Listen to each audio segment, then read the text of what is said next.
Hello दोस्तों, नमस्कार। आप सभी का स्वागत है श्यामपुर क्लासेस के ऑनलाइन प्लेटफॉर्म पर, जहां पर आज मैं लेकर के आया हूं कक्षा 10 के लिए साइंस की एक महामैराथन क्लास, जिसमें मैं पूरी बायोलॉजी का चारों चैप्टरों का रिवीजन कराने वाला हूं। मैंने पहला चैप्टर लिया है नियंत्रण एवं समन्वय।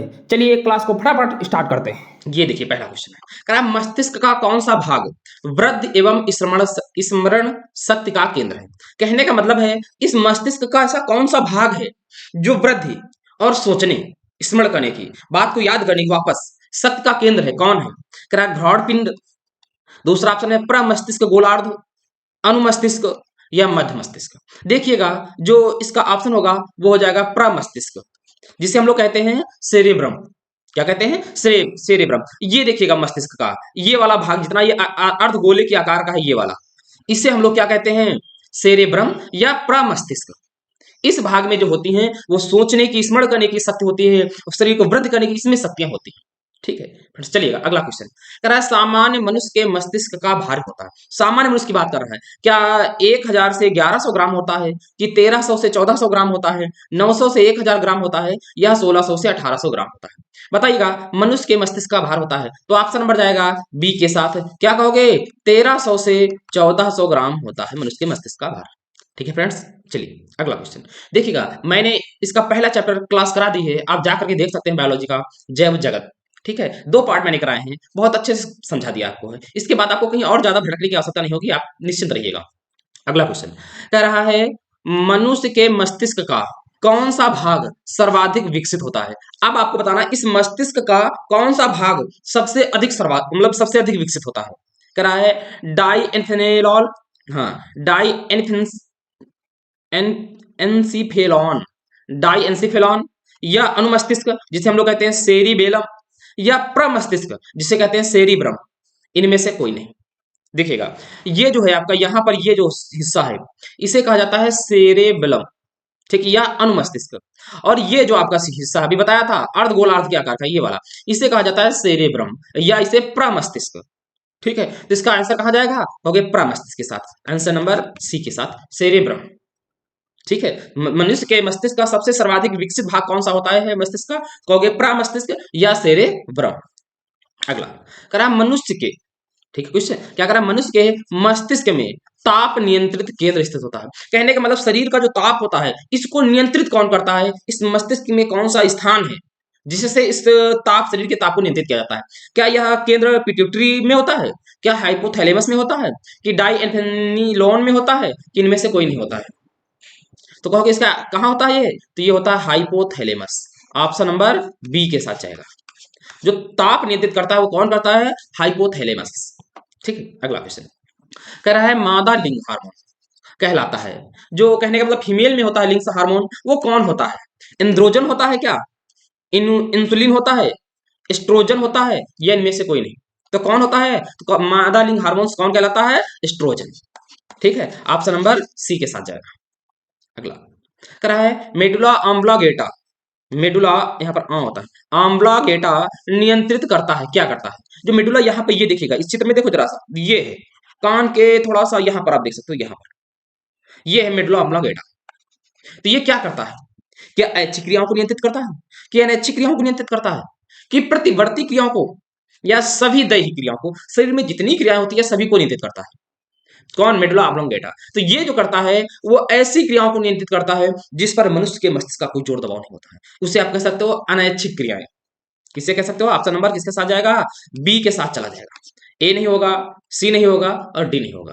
ऑप्शन नंबर बी के साथ जाएगा, अनैच्छिक क्रियाएं। आज से पूछा जाएगा अनैच्छिक क्रियाओं पर नियंत्रण कौन रखता है? ऑप्शन 4 दे देगा, उसमें एक ऑप्शन होगा मेडुला ऑब्लांगेटा, वही ऑप्शन सही हो जाएगा।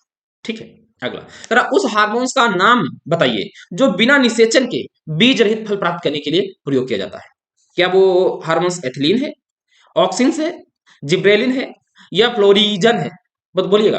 तो ऐसा कौन सा हार्मोन्स है जो बिना निषेचन के बीज रहित फल प्राप्त करने में प्रयोग किया जाता है? तो वो भैया ऑक्सिन्स। क्या कहोगे? ऑक्सिन्स। ऑप्शन नंबर बी के साथ चला जाएगा। अगला क्वेश्चन, निम्न में कौन फलों को पकाने में सहायक है?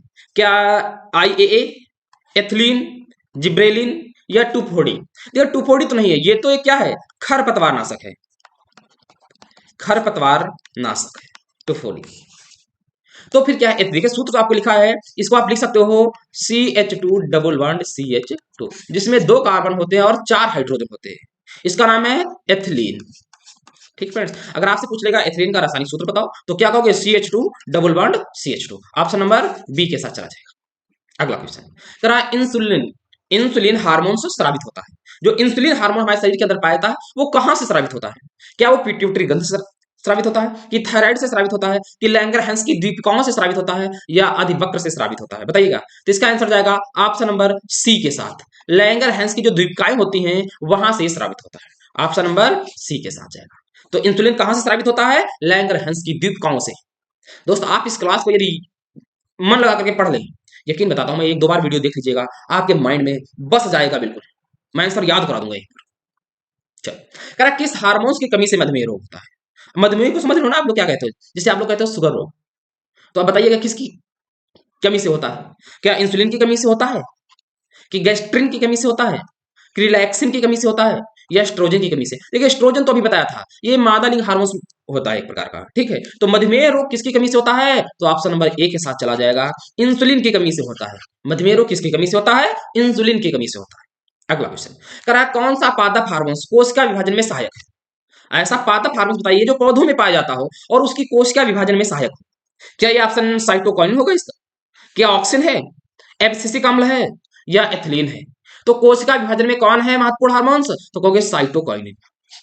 ऑप्शन नंबर ए के साथ चला जाएगा, कोशिका विभाजन में सहायक हार्मोन्स साइटोकाइनिन। या पूछ ले जाएगा साइटोकाइनिन का क्या कार्य होता है, तो लिखोगे पादपों में कोशिका विभाजन का कार्य होता है।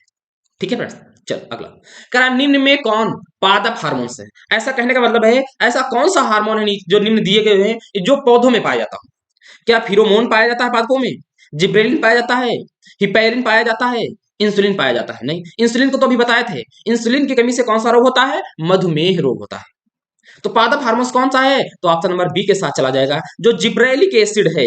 ये जो जिब्रेलिक एसिड है या जिब्रेलिक है, ये पाया जाता है कहां? पादप हार्मोन। चलो, अब पतझड़ से संबंधित है। कहने का मतलब है जब एक पेड़ होता है, जब फरवरी धर आती है, पेड़ के सारे पौधे झड़ जाते हैं, ये जो पतझड़ होता है ये किस हार्मोन से होता है? क्या इसका संबंध ऑक्सिन से है, जिब्रेलिन से है, एथिलीन से है, या एब्सिसिक अम्ल से है? तो बताइएगा। पतझड़ जो होता है पौधों से पत्तों का जो गिरना होता है अपने मन से स्वतः पाक करके परिपक्व अवस्था के बाद, तो ये किस हार्मोन के कारण होता है? तो कहोगे ये होता है एब्सिसिक अम्ल के कारण। ऑप्शन नंबर किसके साथ जाएगा? डी के साथ। ठीक है फ्रेंड्स, ऑप्शन नंबर डी। चलो अगला कह रहा है थायरॉक्सिन हार्मोन्स की कमी से कौन सा रोग होता है? ये बहुत अच्छा है, वीआईए क्वेश्चन है, वीवीआई क्वेश्चन भैया, वीवीआई क्वेश्चन लगा लीजिएगा। कह रहा है थायरॉक्सिन हार्मोन्स की कमी से कौन सा रोग होता है? क्या घोंघा रोग होता है, कि रतौंधी आती है, कि स्कर्वी रोग होता है, या बेरी बेरी रोग होता है? देखिए थायरॉक्सिन की कमी से, एक थायरॉक्सिन यहाँ पर ग्लैंड पाई जाती है, यहाँ पर गर्दन में। थायरॉक्सिन की कमी से ग्लैंड जो होती है वो उसमें स्वेलिंग आ जाती है, जिसे हम लोग कहते हैं घेंघा रोग। तो थायरॉक्सिन की कमी से कौन सा रोग होता है? क्योंकि घेंघा रोग होता है। अगला क्वेश्चन कह रहा है मास्टर ग्रंथि है। मास्टर ग्रंथि क्या है, किसे कहते हैं मास्टर ग्रंथि? क्या थायराइड ग्रंथि को मास्टर ग्रंथि कहते हैं, एड्रीनल ग्रंथि को कहते हैं, या पीनियल ग्रंथि को कहते हैं, या पीयूष ग्रंथि को? तो मास्टर ग्रंथि कहते हैं पीयूष ग्रंथि को। ऑप्शन नंबर डी के साथ जाएगा, पीयूष ग्रंथि, याद रखना। ठीक है भैया, चलो अगला क्वेश्चन कह रहा है मस्तिष्क उत्तरदायी है। जो हमारा ये मस्तिष्क है, सर है कह सकते हो, ये किसके लिए उत्तरदायी है? पहला ऑप्शन कह रहा है सोचने के लिए उत्तरदायी है, कि हृदय स्पंदन, हृदय की जो गति चल रही है इसके लिए उत्तरदायी है, कि शरीर का संतुलन बनाए रखने के लिए, जो हमारा शरीर बॉडी है इस पूरे को संतुलन बनाए रखने के लिए किसको कब क्या आवश्यकता है, इसके लिए उत्तरदायी है, या उपरोक्त में से सभी? तो जो मस्तिष्क है पहला ऑप्शन के लिए भी उत्तरदायी है, दूसरे के लिए भी उत्तरदायी है, और तीसरे शरीर का संतुलन बनाने के लिए भी उत्तरदायी है। इसलिए तीनों ऑप्शन, तीन तो ऑप्शन सही नहीं होंगे, इसलिए तीसरा ना होकर के चौथा उपरोक्त सभी, डी ऑप्शन सही हो जाएगा। ठीक है फ्रेंड्स, देखिए क्लास में मजा आ रहा है नहीं आ रहा है, कमेंट करिएगा। यदि क्लास अच्छी लगे तो चैनल को सब्सक्राइब कर लोगे, इसलिए क्योंकि अगली क्लास जैसी आपको मिलेगा आपको नोटिफिकेशन मिल जाएगा अगली क्लास के लिए, और अपने मित्रों के पास शेयर भी कर दीजिए, जिससे पेपर में उनको भी कुछ सहारा मिल जाएगा, उनको भी बहुत अच्छा लगेगा। अगर 2 नंबर भी बढ़ जाते हैं तो कितना होता है एक क्लास से। चलिए अगला कह रहा है दो तंत्रिका कोशिका के मध्य, कहने का मतलब जैसे ये दो तंत्रिकाएं कोशिकाएं होती हैं, इनके मध्य जो खाली स्थान होता है, रिक्त स्थान, इसे क्या कहते हैं? द्रुमिका कहते हैं, सिनेप्स कहते हैं, एक्सॉन कहते हैं, ओवे कहते हैं। दो तंत्रिका कोशिकाओं के मध्य खाली स्थान को स्नेप्स कहते हैं। क्या कहते हैं? सिनेप्स कहते हैं, सिनेप्स, स्नेप्स नहीं, सिनेप्स। ऑप्शन नंबर बी के साथ जाएगा। ठीक है फ्रेंड्स, ऑप्शन नंबर बी। अगला कह रहा है, पौधों से परिपक्व पत्तियों और फलों का झड़ना किस पादप हार्मोन के कारण है? इसका आंसर आपको कमेंट करके बताना है। क्योंकि अभी देखिएगा, मैंने एक ऐसा बताया था कि पौधों में जो पतझड़ होता है, पत्तों का, फलों का झड़ना किस पादप हार्मोन के कारण होता है? जैसे फल का गिरना, फूलों पत्तियों का गिरना परिपक्व अवस्था में, जो परिपक्व, जब फल आम होता है पेड़ से, कच्चा रहता है तब तक नहीं गिरता है, जो पक जाता है पूरा तब वो अपने मन से गिर जाता है। वो किसके कारण गिरता है? किस पादप हार्मोन के कारण? क्या ऑक्सिन के कारण गिरता है, जिब्रेलिन के कारण गिरता है, एब्सिसिक अम्ल के कारण गिरता है, या साइटोकाइनिन के कारण गिरता है? तो इसका आंसर ऑप्शन जाएगा सी के साथ, एब्सिसिक अम्ल। देखिएगा इस पौधे में, देखिएगा यहाँ से जितनी पत्तियां पकती जा रही हैं वो सब देखो नीचे की ओर गिरती जा रही है। ये ऐसा क्यों हो रहा है? इसमें भी देखिए ढेर सारी गिरी हुई है। ये किसके कारण होता है?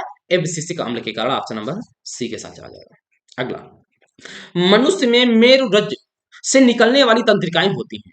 कहने का मतलब है, जो मेरुरज्ज होती है उससे निकलने वाली तंत्रिकाएं होती हैं, क्या 21 जोड़ी होती हैं, 31 जोड़ी होती हैं, 26 जोड़ी होती हैं, या 36 जोड़ी होती हैं? तो मेरुरज्ज से निकलने वाली जो तंत्रिकाएं होती हैं वो 31 जोड़ी होती हैं। ऑप्शन नंबर बी के साथ चला जाएगा, 31 जोड़ी। Option number B. अगला, अगला और आज का अंतिम क्वेश्चन कह रहा है, निम्नलिखित में कौन सी ग्रंथि बाह्य एवं अंतःस्रावी होती हैं? बहिस्रावी और अंतःस्रावी दोनों प्रकार की ग्रंथियों का कार्य करती हैं।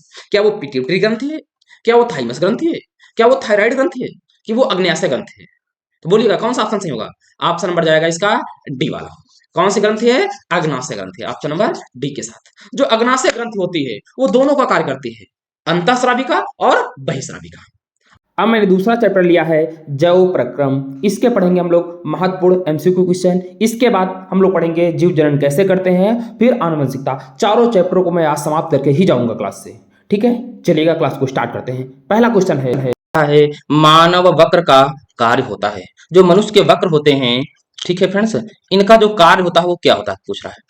क्या कह रहा है? क्या पोषण का कार्य होता है? क्योंकि पोषण का कार्य नहीं होता है। क्या शोषण का कार्य होता है? नहीं। मानव में शोषण का कार्य तो फेफड़े करते हैं। अब फिर ऑप्शन कौन बचा? क्या उत्सर्जन का कार्य होता है या परिवहन का? परिवहन का मतलब होता है एक अंग से दूसरे अंग को ले जाने वाला। ठीक है। अच्छा, अगर आपसे पूछा जाए कि हमारे शरीर में एक अंग से दूसरे अंग तक ऑक्सीजन को कौन ले जाता है, तो किसे कहेंगे? जो ऑक्सीजन का परिवहन करता है वो कौन होता है? वह हीमोग्लोबिन होता है। ठीक है, पर इसका वक्र का कार्य क्या होगा? तो ऑप्शन नंबर थर्ड के साथ चला जाएगा। ठीक है फ्रेंड्स, उत्सर्जन, थर्ड ऑप्शन। चल, अगला क्वेश्चन कह रहा है मनुष्य में, ठीक है, प्रमुख उत्सर्जी अंग क्या है? अब उत्सर्जी अंग का मतलब होता है वह कौन सा अंग है जिससे हमारे शरीर में जो अपशिष्ट पदार्थ होते हैं, या ये कह सकते हो नाइट्रोजनी जो पदार्थ होते हैं, जो बेकार होते हैं, जिनका शरीर में उपयोग नहीं होता है, वो उसका मतलब कौन बाहर निकालता है? किससे बाहर निकलते हैं? वो कौन है? उसको अलग करने का कार्य कौन करता है? त्वचा करती है, फेफड़े करते हैं, आहार नाल करता है, या वृक्क करता है? तो आहार नाल का तो ऐसा कुछ कार्य उत्सर्जी का हो नहीं सकता है। फेफड़े भी उत्सर्जी का कार्य नहीं करता, तो ऑक्सीजन को ग्रहण करके मिलाता है ब्लड में। त्वचा है पर प्रमुख नहीं है, तो प्रमुख उत्सर्जी अंग कौन है? वृक्क भी। ठीक है, ऑप्शन नंबर चौथे के साथ चला जाएगा। अगला क्वेश्चन कह रहा है फेफड़ों से शुद्ध रक्त आता है। फेफड़ों से शुद्ध रक्त आता है, बताइए कौन? जो हमारे फेफड़े होते हैं, ठीक है फ्रेंड्स, जो दो फेफड़े ऐसे होते हैं, इनसे शुद्ध रक्त आता है, कहाँ आता है? देखो हृदय जो आपका है, कितने, अगर पूछा जाए मनुष्य का हृदय कितने कोष्ठी है, तो आप कहोगे मनुष्य का हृदय जो है वो 4 कोष्ठी है। इधर फेफड़ा बना होता है। ठीक है, अगर फेफड़ा यहाँ पर नहीं, फेफड़ा लगभग इधर बना, यहाँ पर बना होता है। ठीक है फ्रेंड्स, यहाँ पर फेफड़ा होता है। इस फेफड़े से क्या है, शुद्ध रक्त आता है, वो कहाँ था? इस वाले में आता है। हम लोग इनको देखो, ये क्या होते हैं? ये दोनों दाएं हैं, और ये दोनों क्या है? इन्हें बायां कहा जाता है। अब ऊपर क्या है? बाएं अलिंद में कि बाएं नीले में? बताओ फ्रेंड्स। देखो शुद्ध रक्त आता है, निश्चित हो चुका है, बाएं में आता है, पर बाएं किस में आएगा? इसे क्या कहा जाता है बताइए? ऊपर वाले को नीले की अलिंद, कहोगे बाएं नीले में। ठीक है, तो ऑप्शन नंबर फोर्थ के साथ चला जाएगा। चलो, अगला क्वेश्चन कह रहा है मनुष्य में लार ग्रंथियां, जो मुख में पाई जाने वाली ग्रंथियां हैं, लार ग्रंथियां, उनकी संख्या कितनी होती है? 1 जोड़ी? नहीं। 2 जोड़ी? नहीं। 3 जोड़ी? यस। 4 जोड़ी? नहीं। तो मनुष्य में जो लार ग्रंथियां पाई जाती हैं वो कितनी पाई जाती हैं? 3 जोड़ी पाई जाती हैं। अगर आपसे ये पूछ लिया जाए कि लार में पाया जाने वाला एंजाइम कौन सा है, कमेंट करो, देखते हैं किसका सबसे पहले कमेंट आएगा। कह रहा है दाएं नीले से, दाएं नीले से अशुद्ध रक्त किस अंग में जाता है? बताइएगा। जो हृदय है उसके दाएं नीले से शुद्ध रक्त किस अंग में जाता है? हृदय में जाता है, फेफड़ों में जाता है, त्वचा में जाता है आहार नाल। देखो आहार नाल और त्वचा तो ऑप्शन है ही नहीं। अब दाएं निलय से कह रहा है, और निलय, ये जो निलय हैं आप कह सकते हो हृदय के 4 भाग ही तो हैं, निलय और अरिंद वगैरह। ठीक है, तो ये तो हृदय के भाग हैं, तो हृदय से कहा जाता है तो कहोगे फेफड़ों में जाता है भैया। तो ऑप्शन नंबर दूसरे के साथ चला जाएगा, सेकंड, फेफड़ों में। ठीक है फ्रेंड्स, चलो अगला क्वेश्चन कह रहा है मनुष्य के हृदय में कोष्ठों की संख्या होती है। गुड, बताओ। अभी मैंने पहले बताया था कि जो ये मनुष्य का हृदय होता है लगभग इस प्रकार बना होता है, कितने कोष्ठी है? 4 कोष्ठी है। तो ऑप्शन नंबर दूसरे के साथ चला जाएगा। अच्छा, एक आपसे और क्वेश्चन पूछ लूं, कमेंट करके बताओगे? आप बताओ, जो ये मछली होती है इसका जो हृदय होता है वो कितने कोष्ठी होता है? ऑप्शन बता दे रहा हूं, 2 कोष्ठी कि 3 कोष्ठी, दोनों में से कोई सही है। अब बताओ ए वाला सही होगा कि बी? पूरा आंसर लिखा करो कमेंट करके कि मछली का हृदय जो है इतनी कोष्ठी है। आप कह देते हो सर 2 सही है, तो क्योंकि मैं 2-3 क्वेश्चन पूछ लेता हूँ। ठीक है, चलो। कह रहा है मनुष्य में दूध के दांत, मनुष्य में दूध के दांतों की संख्या होती है। मतलब दूध के दांतों का मतलब होता है वो कितने दांत हैं जो दोबारा दांत उगते हैं। ठीक है, बताओ भाई, दूध के दांत होते हैं गिर जाते हैं, दोबारा उगते हैं, तो कितने दांत होते हैं? 20, 28, 24, 32। 32 तो मनुष्य में कुल दांत होते हैं, तो ये हो नहीं सकता है। तो ऑप्शन नंबर किसके साथ जाएगा? 20। तो दूध के दांतों की संख्या कितनी होती है भैया?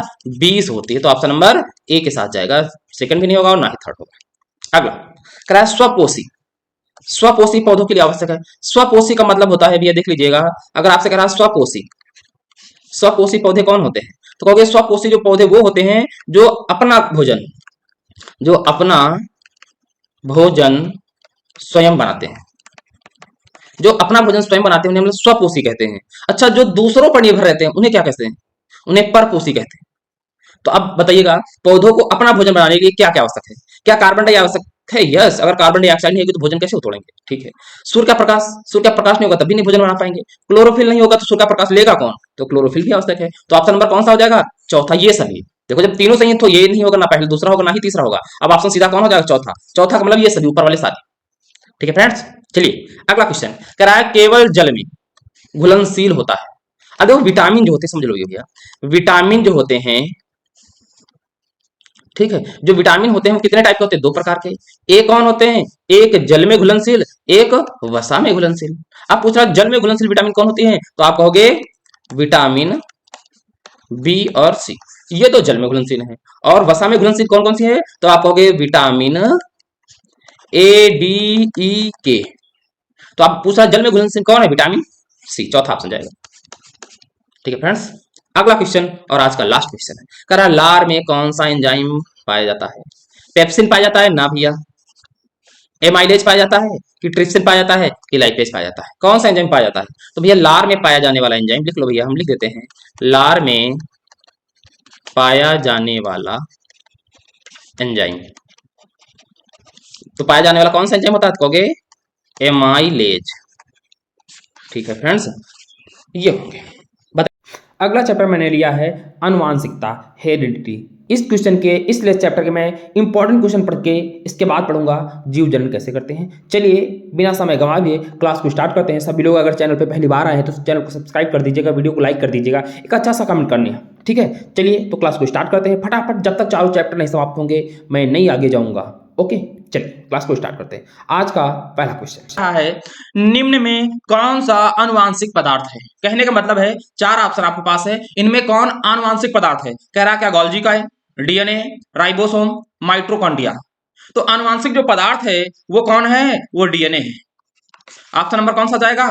बी के साथ। ठीक है फ्रेंड्स, चलो क्वेश्चन नंबर दूसरा कह रहा है 2 डीएनए तंतु आपस में जुड़े होते हैं। 2 डीएनए तंतु आपस में जुड़े होते हैं क्या? पेप्टाइड बंध द्वारा, संयोजी बंध द्वारा, ग्लाइकोसिडिक बंध द्वारा, हाइड्रोजन बंध द्वारा। तो जो 2 डीएनए तंतु जुड़े होते हैं वो हाइड्रोजन बंध द्वारा जुड़े होते हैं। ऑप्शन नंबर किसके साथ चला जाएगा? डी के साथ। क्वेश्चन नंबर 3 क्या करा? केवल न्यूक्लिक अम्ल तथा प्रोटीन से बने होते हैं। कौन? करा क्या जीवाणु बने होते हैं, क्लोरोप्लास्ट, विषाणु, प्रयांश। तो केवल न्यूक्लिक अम्ल और प्रोटीन से जो बने होते हैं वो होते हैं विषाणु। ऑप्शन नंबर सी के साथ चला जाएगा। क्वेश्चन नंबर 4 क्या कह रहा है? डीएनए, डीएनए पाया जाता है कोशिका द्रव्य में, केंद्रक द्रव्य में, केंद्रिका में या केंद्रक में? तो जो डीएनए पाया जाता है वो केंद्रक में पाया जाता है। ऑप्शन नंबर डी के साथ। ठीक है फ्रेंड्स, चलो क्वेश्चन नंबर 5 कह रहा मेंडल का प्रायोगिक पौधा था। कहने का मतलब देखो मैंने ये क्वेश्चन पिछले वीडियो में भी कराया है, ये पेपर में बहुत अधिक महत्वपूर्ण क्वेश्चन है, क्योंकि देखिएगा ये सभी को पता है कि मेंडल ने जो प्रयोग किया था वो मटर के पौधे पर किया था, पर मटर के पौधे में कौन सा मटर का पौधा है? आपसे ऑप्शन है मीठी मटर, उद्यान मटर, सरसों, गुड़हल। जो सरसों और गुड़हल तो हो नहीं सकता है। अब इन दोनों मटरों में कौन सा मटर है, तो उनका ऑप्शन जाएगा बी के साथ, उद्यान मटर पे उन्होंने अपना प्रयोग किया था। ठीक है फ्रेंड्स, क्वेश्चन नंबर 6 पर ये बहुत अच्छा क्वेश्चन है, सभी लोग लगा लीजिए वीवीआई। टी एच मॉर्गन ने आनुवांशिक प्रयोग किस पर किए थे? कह रहा है घरेलू मक्खी पर, बालू मक्खी पर, फल मक्खी पर, सीसी मक्खी पर। भैया लगा लीजिएगा, बीआईएमपी बहुत बहुत इंपॉर्टेंट है भैया, पेपर में चांस है पूरे के पूरे बनने के। तो टी एच मॉर्गन ने जो अनुवांशिक प्रयोग किया था वो फल मक्खी पर किया था। ऑप्शन नंबर सी के साथ चला जाएगा। ठीक है फ्रेंड्स, चलो कह रहा है मटर के पौधे, ये बहुत अच्छा क्वेश्चन है भैया, लगा लो इस पर भी वीवीआई। कह रहा है मटर के लंबे पौधे का क्रॉस संकरण बौने पौधे से कराने पर, मटर के लंबे पौधे का क्रॉस बौने पौधे से कराने पर प्रथम पीढ़ी में लंबे मटर के पौधे प्राप्त होते हैं। ठीक है, द्वितीय पीढ़ी में प्राप्त पौधे होंगे। देखो इस क्वेश्चन को दो प्रकार से पूछा है पेपर में, अलग अलग वर्षों में, तो मैं दोनों क्वेश्चन लाया हूं, अभी आपको मिलेगा सेकंड वाला भी क्वेश्चन। तो कह रहा है यदि मटर के लंबे पौधे का क्रॉस बौने पौधे से कराया जाता है तो प्रथम पीढ़ी में लंबे मटर के लंबे पौधे मिलते हैं, पर द्वितीय पीढ़ी में क्या होंगे? कह रहा है लंबे तथा बौने दोनों मिलेंगे, लंबे मटर के पौधे मिलेंगे, बौने मटर के पौधे मिलेंगे, या इनमें से कोई नहीं। तो द्वितीय पीढ़ी में लंबे तथा बौने दोनों मिलेंगे। ऑप्शन नंबर किसके साथ आ जाएगा? ए के साथ। ठीक है, क्वेश्चन नंबर 8 कह रहा है पुरुष में गुणसूत्रों की संख्या कितनी होती है? पुरुषों में गुणसूत्रों की संख्या कितनी हो? अगर टोटल गुणसूत्र की बात की जाए, अगर आपसे कह दिया जाएगा टोटल गुणसूत्र कितने होते हैं, तो 46 होते हैं। कितने युग्म होते हैं, तो 23 युग्म होते हैं। पर यहां पर उसने कहा है पुरुष में गुणसूत्रों की संख्या कितनी होती है, ऑप्शन देके करना है। कह रहा है 44 plus X X, 44 plus Y Y X Y, 46 plus X X, 46 यहाँ प्लस भी है, 46 प्लस एक्स वाई। तो देखिएगा 44 गुणसूत्र पुरुषों में भी पाए जाते हैं और महिलाओं में भी, ये कॉमन है। पर इसके बाद जो महिलाएं होती हैं उनमें एक्स एक्स गुणसूत्र पाए जाते हैं, जबकि पुरुषों में एक्स और वाई गुणसूत्र पाए जाते हैं। ये किसमें पाए जाते हैं? ये पुरुषों में पाए जाते हैं। ये किसमें? ये महिलाओं में। तो अब पुरुष में गुणसूत्रों की संख्या कितनी होती है? 44 plus X Y. Option number भी चेंज हो गया, इसे बी कर लेना, ये सी है, और ये कौन है? डी। तो ऑप्शन नंबर किसके साथ चला जाएगा? बी के साथ। क्वेश्चन नंबर 9 ये भी बहुत अच्छे, कह रहा पृथक्करण का नियम प्रस्तुत किया था। जो पृथक्करण का नियम किसने दिया था? कह रहा है चार्ल्स डार्विन ने दिया था, हुगो डी व्रीज ने दिया था, ग्रेगर जॉन मिंडल ने दिया था, या रॉबर्ट हुक ने दिया था। तो पृथक्करण का नियम दिया था आपके ग्रेगर जॉन मिंडल ने। ऑप्शन नंबर सी के साथ चला जाएगा।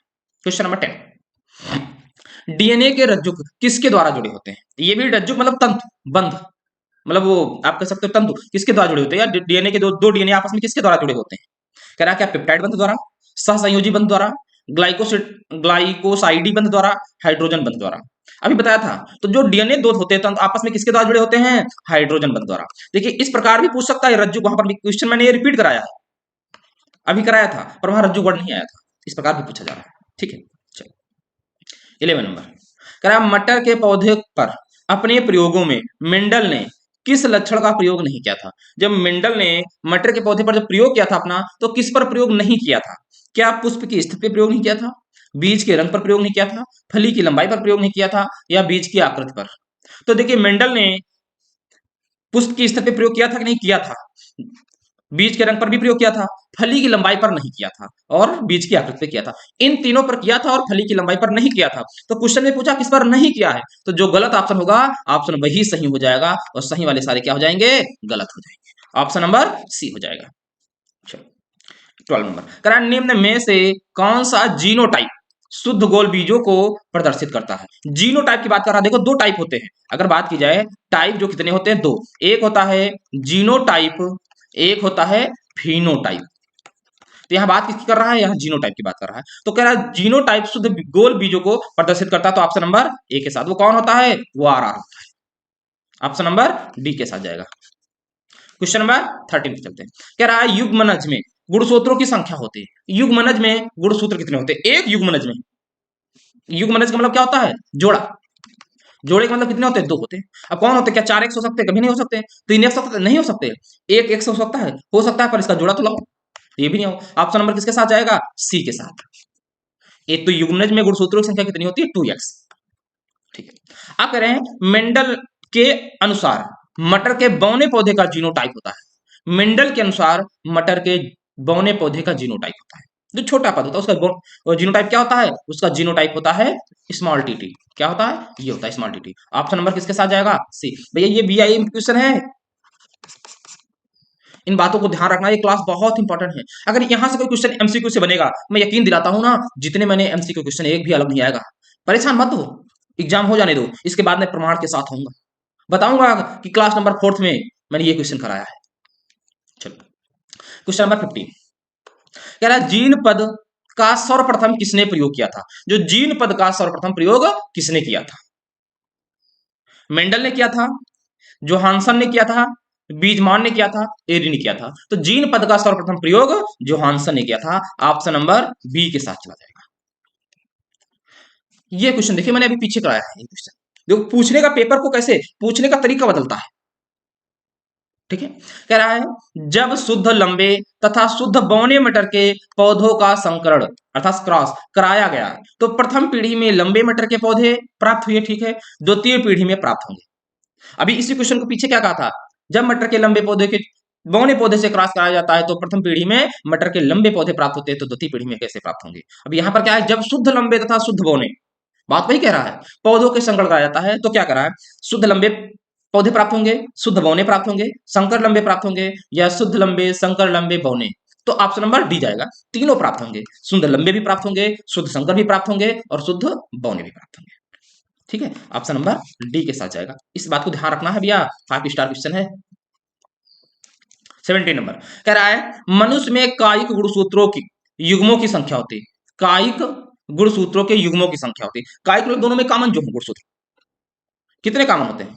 युग्मों की संख्या होती है। युग्म मतलब जोड़े, कितने जोड़े? हमने बताया 44 कॉमन होते हैं। तो 44 के जोड़े बनाओगे कितने जोड़े बनेंगे? 22 जोड़े। तो ऑप्शन नंबर किसके साथ जाएगा? ए के साथ। तो मनुष्य में कायिक गुणसूत्रों के युग्मों की संख्या होती है कितनी? 22। चलो फिर क्या क्वेश्चन का? निम्न में से कौन मानव मादा का जीनोटाइप होगा? निम्न में से कौन मानव मादा का जीनोटाइप होगा? कह रहा है X Y, Y Y, X X, ये सभी। तो मानव मादा, अभी देखो पुरुष में मैंने बताया था, जो पुरुष में मैंने बताया था कौन सा होता है, तो वहां बताया था मैंने एक्स और वाई। और तो फिर मादा में भी बताया था, महिलाओं में या मादा में क्या होता है? मादा में होता है एक्स एक्स। तो ऑप्शन नंबर सी के साथ चला जाएगा। ठीक है फ्रेंड्स, चलो क्वेश्चन नंबर 19 पर कह रहा एक संकर संकरण का फिनोटाइप अनुपात होता है। देखो इस बात को नोट कर लो। चलो एक संकर संकरण का फिनोटाइप अगर पूछे आपसे, जो फिनोटाइप होता है उसका अनुपात होता है 3:1। ये ऑप्शन नंबर 1 सही। ठीक है, 5 स्टार क्वेश्चन। एक और लिख लो, अगर आपसे कह दे कि संकर संकरण का, अगर आपसे पूछेगा जीनोटाइप, जीनोटाइप तो क्या होगा? तो उसका अनुपात होता है 1:2:1। इस बात को नोट करके रखना है आपको, पेपर में अवश्य आपको मिलेगा। एक संकर संकरण का फिनोटाइप 3:1 और जीनोटाइप 1:2:1। ठीक है क्वेश्चन, ठीक है फ्रेंड। अब हम पढ़ेंगे क्लास 10th में साइंस में जीव जनन कैसे करते हैं। ये अंतिम चैप्टर है। इस चैप्टर के बाद आपके जैव जगत से या इकाई 2 से बायोलॉजी के जितने भी एमसीक्यू क्वेश्चन बने थे, पूरी बायोलॉजी से मैंने क्वेश्चन करा दिए। चलिएगा इस चैप्टर के भी इंपॉर्टेंट क्वेश्चन को देखते हैं और स्टार्ट करते हैं। आज का पहला क्वेश्चन है, कह रहा है द्विनिषेचन पाया जाता है। कहने का मतलब द्विनिषेचन पाया जाता है सभी जीवों में, सभी पौधों में, आवृत बीजियों में और केवल जलीय पौधों में। जो द्विनिषेचन होता है वो आवृत बीजी पौधों में पाया जाता है। ऑप्शन नंबर किसके साथ जाएगा? सी के साथ। ठीक है फ्रेंड्स, क्वेश्चन नंबर दूसरा क्या कह रहा है? कह रहा है म्यूकर में अलैंगिक जनन होता है खंडन द्वारा, मुकुलन द्वारा, विखंडन द्वारा, बीजाणु निर्माण द्वारा। तो जो म्यूकर होता है, जो म्यूकर में अलैंगिक जनन होता है वो मुकुलन द्वारा होता है। ऑप्शन नंबर बी सही है। ठीक है फ्रेंड्स, चलिए क्वेश्चन नंबर 3 पर। क्वेश्चन नंबर 3 क्या कह रहा है देखिए जरा सा। कह रहा पुष्प के कितने भाग होते हैं? पुष्प के कितने भाग होते हैं? कह रहा क्या 3 होते हैं, 4 होते हैं, 5 होते हैं या 6? तो पुष्प के कितने भाग होते हैं? पुष्प में 4 भाग होते हैं। ऑप्शन नंबर बी के साथ चला जाएगा। ठीक है फ्रेंड्स, चलिए आप कमेंट करके बताइएगा पुष्प में 4 भाग कौन कौन से होते हैं। देखते हैं सबसे पहले कमेंट किसका आएगा। ठीक है फ्रेंड्स, चलिए क्वेश्चन नंबर 4 कह रहा है, ये भी वीआईएमपी क्वेश्चन है, वीआईएमपी लगा लीजिएगा। पूछा जा रहा है एड्स का कारण है। जो एड्स हो जाता है पुष्पों में वो किसके कारण हो जाता है? जीवाणुओं द्वारा होता है, विषाणुओं द्वारा होता है, प्रोटोजोआ द्वारा होता है, या कवक द्वारा होता है? जो एड्स होता है वो विषाणुओं द्वारा होता है, विषाणु जनित रोग है। ऑप्शन नंबर बी सही है। ठीक है फ्रेंड्स, चलिए क्वेश्चन नंबर 5वां क्या कह रहा है, देखो कह रहा है मानव जनन तंत्र के किस भाग में कॉपर टी लगाई जाती है? मानव जनन तंत्र के किस भाग में कॉपर टी लगाई जाती है? कह रहा है क्या अंडाशय में लगाई जाती है, अंडवाहिनी में लगाई जाती है, गर्भाशय में लगाई जाती है, या योनि में लगाई जाती है? तो जो कॉपर टी लगाई जाती है वो गर्भाशय में लगाई जाती है। ऑप्शन नंबर सी के साथ जाएगा। ठीक है फ्रेंड्स, चलिए क्वेश्चन नंबर 6वां क्या कह रहा है, देखो कह रहा है एक लिंगी नर पुष्पों में नहीं पाया जाता है। जो एक लिंगी नर पुष्प होते हैं उसमें नहीं पाया जाता है। कह रहा है क्या बाह्यदल नहीं पाए जाते हैं, दल नहीं पाए जाते हैं, पुंकेसर नहीं पाया जाता है, या वर्तिकाग्र नहीं पाया जाता है? तो ये जो वर्तिकाग्र पाया जाता है ये मादा पुष्पों में पाया जाता है, तो कहने का मतलब है ये नर पुष्प में नहीं पाया जाता है। इसलिए ऑप्शन नंबर कौन सा सही हो जाएगा? ऑप्शन नंबर डी के साथ जाएगा। चलिए क्वेश्चन नंबर 7वें पर चलते हैं। 7वां क्या कर रहा है, निम्न में कौन पराग कोश में पाया जाता है? निम्न में कौन पराग कोश में पाया जाता है? कह रहा है क्या बाह्यदल पाए जाते हैं, अंडाशय पाए जाते हैं, परागकण पाए जाते हैं, या बीजांड पाए जाते हैं? तो पराग कोश में परागकण पाए जाते हैं। ऑप्शन नंबर सी के साथ चला जाएगा। तो पराग कोश में कौन पाया जाता है? पराग कोश में परागकण पाए जाते हैं। क्वेश्चन नंबर 8, बताओ फ्रेंड्स क्लास कैसी लग रही है? अच्छा आप क्वेश्चन देखते होंगे, आपको ये क्वेश्चन कैसे लगते हैं? अच्छे लगते नहीं? देखिए मैं जितने भी क्वेश्चन 2015-14 से लेकर के 2023 तक पूछे गए मैं सारे क्वेश्चन लाने की कोशिश करता हूँ। देखिएगा मैंने साइंस की जो प्रैक्टिस करा रहा हूँ दो तरह से करा रहा हूँ, एक लेसन बाय लेसन, प्रत्येक लेसन से एमसीक्यू करा रहा हूँ, और एक मॉडल पेपर की सीरीज चल रही है। ठीक है फ्रेंड्स, तो आपको देखिए मैं प्लेलिस्ट बना दी है अलग अलग, जो लेसन बाय लेसन कराए हैं उसकी प्लेलिस्ट अलग है और मॉडल पेपर की प्लेलिस्ट अलग है। तो आप प्लेलिस्ट में जाकर के वहां पर आप देख सकते हैं सर्च करके कौन सी आपको क्लास पढ़नी है। ठीक है फ्रेंड्स, जैसे एमसीक्यू समाप्त होते हैं लेसन बाय लेसन, मैं वैसे ही लेसन बाय लेसन जितने भी लघु उत्तरीय प्रश्न अति लघु उत्तरीय प्रश्न हैं मैं सारी के सारी थ्योरिकल कराने वाला हूं। ठीक है फ्रेंड्स, चलिए कारण निषेचन के पश्चात कौन फल में परिवर्तित होता है? कहने का मतलब होता है फर्टिलाइजेशन के बाद फल में कौन बदलता है? क्या बाह्यदल बदलते हैं, अंडाशय बदलता है, पुंकेसर बदलता है, या अपरा बदलता है? तो निषेचन के बाद जो अंडाशय होता है, ठीक है, अंडाशय वो किसमें बदल जाता है? वो फल में परिवर्तित होता है। तो ऑप्शन नंबर बी के साथ चला जाएगा। ठीक है फ्रेंड्स, चलिए क्वेश्चन नंबर 9 क्या कह रहा है, देखो कह रहा है लक्षण जो जनकों से संतानों में स्थानांतरित होते हैं। कहने का मतलब ऐसे लक्षण जो एक पीढ़ी से दूसरी पीढ़ी में स्थानांतरित होते हैं पाए जाते हैं, वो जो लक्षण पाए जाते हैं क्या कह रहा, कोशिका द्रव्य में पाए जाते हैं, राइबोसोम, भैया राइबो नहीं है, ये क्या है, इसका नाम है राइबोसोम। कह रहा क्या राइबोसोम में पाए जाते हैं, या गोल्जी काय में पाए जाते हैं, या जीन में पाए जाते हैं? देखिएगा वे जो लक्षण होते हैं जो एक पीढ़ी से दूसरी पीढ़ी में स्थानांतरित होते हैं वो कहाँ पाए जाते हैं? वो जीन में पाए जाते हैं। ऑप्शन नंबर डी सही है। क्वेश्चन नंबर 10 में क्या कह रहा है, कह रहा है केवल न्यूक्लिक अम्ल तथा प्रोटीन से बने होते हैं। कहने का मतलब बताइएगा कौन केवल न्यूक्लिक अम्ल और प्रोटीन से बने होते हैं? क्या जीवाणु, कि क्लोरोप्लास्ट, विषाणु, प्रियांश? तो न्यूक्लिक अम्ल और प्रोटीन से जो बने होते हैं उन्हें कहते हैं क्लोरोप्लास्ट। ऑप्शन नंबर बी सही है। ठीक फ्रेंड्स, तो न्यूक्लिक अम्ल और प्रोटीन से बने होते हैं उन्हें क्या कहा जाता है? क्लोरोप्लास्ट। क्वेश्चन नंबर 11 क्या कह रहा है, देखो कह रहा है पराग नलिका में नर युग्मकों की संख्या होती है। कहने का मतलब जो पराग नलिका होती है जिससे परागकण निकलते हैं उस नर युग्मकों में की संख्या होती है। पराग नलिका में जो नर युग्मक होते हैं उनकी संख्या होती है। क्या एक होती है, दो होती है, तीन होती है, या चार होती है? तो कितनी होती है? दो होती है। ऑप्शन नंबर 20 का भी सही है। ठीक है फ्रेंड्स, चलिए क्वेश्चन नंबर 12 पर चलते हैं। बहुत बेहतरीन क्वेश्चन है। कह रहा है ये देखिए ये पूछा जाता है, VIMP इस पर भी लगा लीजिएगा। कह रहा है पौधों में कायिक प्रवर्धन के लिए कौन सा भाग अधिक अनुकूल है?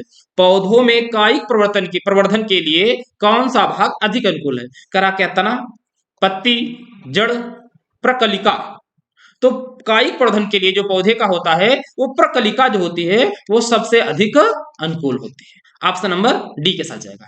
क्वेश्चन नंबर 13 क्या कह रहा है, निषेचन के बाद पुष्प, निषेचन के बाद पुष्प कौन सा भाग फल में बदल जाता है? पुष्प का कौन सा भाग फल में बदल जाता है? शायद क्वेश्चन में पीछे आया था ये, इसका ऑप्शन कौन सा सही होगा? सी, अंडाशय। ठीक है, पुष्प का कौन सा भाग फल में बदलता है, तो अंडाशय जो होता है वो फल में बदल जाता है। चलिए रिपीट हो गया क्वेश्चन। चलिए ये भी भैया बहुत पूछा जाता है, इस पर भी लगा लीजिएगा, क्या वीवीआई लगा लो। क्या कह रहा है, कह रहा है मानव में भ्रूण को पोषण मिलता है। कहने का मतलब होता है जब जो भ्रूण होता है, ठीक है, महिला के जब 1 से 2 महीने का होता है उसे भ्रूण कहा जाता है जो बच्चा, ठीक है, तो वो उसको पोषण कहाँ से मिलता है, उसको भोजन कहाँ से मिलता है, कह रहा है कि अंडाशय से मिलता है, प्लेसेंटा से मिलता है, वृक्क से मिलता है, पैलोपियन ट्यूब से मिलता है। तो इसे भोजन कहाँ से मिलता है, तो इसे प्लेसेंटा से मिलता है। ऑप्शन नंबर बी सही है। ठीक है फ्रेंड्स, चलिए क्वेश्चन नंबर 15 पे चलते हैं। कह रहा है, ये भी बहुत अच्छा क्वेश्चन है, कह रहा है पुरुषों में लिंग गुणसूत्र होता है। जो पुरुषों में लिंग गुणसूत्र होता है, कह रहा है क्या एक्स वाई होता है कि एक्स एक्स होता है, एक्स होता है या वाई होता है। तो जो पुरुषों में लिंग गुणसूत्र पाया जाता है वो X Y, option number A. और आपसे पूछा जाए महिलाओं में, जो महिलाओं में पाया जाता है गुणसूत्र वो कौन पाया जाता है, तो वो एक्स और एक्स होता है। ठीक है, चलिए क्वेश्चन नंबर 16।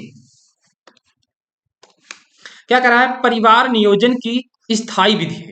परिवार नियोजन की स्थायी विधि है, क्या है, कह रहा है गर्भ निरोधक गुलियां, निरोध का प्रयोग, वैक्सेक्टोमी या गर्भपात। तो परिवार नियोजन के लिए जो स्थायी विधि है उससे ऑप्शन नंबर सी सही है, वैसेक्टोमी। ठीक है, option number C. Question number 17, इस पर भी भैया लगा दीजिए वीवीआई क्वेश्चन। वीवीआई क्वेश्चन है, कई बार रिपीट हुआ है। कह रहा है शुक्राणुओं का निर्माण होता है। जो शुक्राणु होते हैं उसका निर्माण क्या होता है, क्या शुक्र वाहिकाओं में, नहीं, शुक्र वाहिकाओं के द्वारा शुक्राणु एक जगह से दूसरी जगह जाते हैं। अंडाशय में नहीं, ये महिलाओं में पाया जाता है। जो शुक्राणु का निर्माण होता है वो पुरुषों में होता है, तो वो कहां होता है उसका निर्माण, वृषण में। ऑप्शन नंबर सी सही। ठीक है फ्रेंड्स, चलो क्वेश्चन नंबर 18। क्या कह रहा एक पुष्प के स्त्री केसर के मध्य भाग को क्या कहते हैं। एक पुष्प के स्त्री केसर के मध्य भाग को क्या कहते हैं, कह रहा क्या वर्तिकाग्र कहते हैं, वर्तिका कहते हैं, अंडाशय कहते हैं, बीजांड कहते हैं। तो एक पुष्प के स्त्री केसर के मध्य भाग को वर्तिका कहते हैं। ऑप्शन नंबर बी सही। ठीक है फ्रेंड्स, चलिए क्वेश्चन नंबर 19। क्या कह रहा है, निम्न में से कौन मानव के मादा जनन तंत्र का भाग नहीं है। कहने का मतलब जो मानव है उसमें मादा जनन तंत्र का भाग नहीं है। क्या अंडाशय, गर्भाशय, देखिए अंडाशय भी है, गर्भाशय भी है, शुक्रवाहिकाएं नहीं, शुक्राणुओं का जो शुक्राणु होते हैं वो पुरुषों में पाए जाते हैं, तो मादा जनन में शुक्रवाहिका का कोई कार्य नहीं हो सकता है। क्या डिंब वाहिनी, ये पाया जाता है। तो ऑप्शन नंबर कौन सा सही हो जाएगा, ऑप्शन नंबर सी। ठीक है फ्रेंड्स, चलिए क्वेश्चन नंबर 20 में क्या कह रहा है, निम्न में से किस पौधे में पुष्प एक लिंगी होते हैं। फ्रेंड्स इसका आंसर आपको बताना है, जो आंसर बताएगा अगली क्लास में उसका नाम सबसे पहले लिया जाएगा। मैं बताऊंगा अगली क्लास में कि किसने पिछली क्लास का सही आंसर दिया है। आपको कमेंट करके बताना है 20 का ऑप्शन कौन सा सही। पपीता, ऑप्शन नंबर ए पपीता होगा, ऑप्शन नंबर बी गुड़हल होगा, ऑप्शन नंबर सी सरसों होगा, या ऑप्शन नंबर डी मटर होगा। कहने बताना क्या है, निम्न में से किस पौधे में ऐसा कौन सा पौधा है उसमें पुष्प जो होता है वो एक लिंगी होता है। इसका आंसर आपको कमेंट करके बताना है, मैं पिछली क्लासों में करा चुका हूं। ठीक है फ्रेंड्स, इसका आंसर आपको बताना है। आप बताइएगा फ्रेंड्स, क्लास आप देखिएगा बायोलॉजी के जितने भी महत्वपूर्ण प्रश्न थे मैंने सारे क्वेश्चन करा दिए हैं। ठीक है, इस क्लास के बाद आपको कहीं बाहर से बहुविकल्पी प्रश्नों के पढ़ने की कोई आवश्यकता नहीं होगी। इतने में जितने भी एमसीक्यू क्वेश्चन बनने वाले हैं, जितने भी बहुविकल्पी प्रश्न आने वाले हैं आपके पेपर में, सारे के सारे क्वेश्चन आ जाएंगे। चलिएगा, ठीक है, अगर क्लास अच्छी लगी तो इस क्लास को आप सभी अपने दोस्तों के पास शेयर करेंगे, इतना वादा करिए। मैंने आपके साथ इतनी बड़ी क्लास लेकर के हूँ तो आप इस क्लास को अपने सारे दोस्तों के पास शेयर करिएगा। ठीक है ना, चलो फिर मिलते हैं अगली क्लास में, तब तक दोस्तों जय हिंद जय भारत।